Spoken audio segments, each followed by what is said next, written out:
Okay, Arellano at saka San Beda, 3 days ago. So, Tuesday, Monday, Sunday. Siguro mga Saturday, yung laro nung Saturday, no?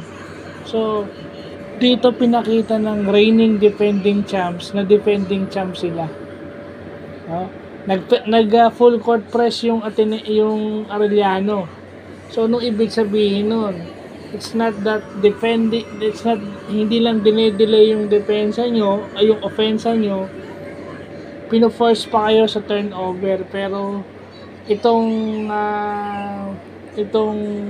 San Beda handa dun sa press, a mark of a champion team.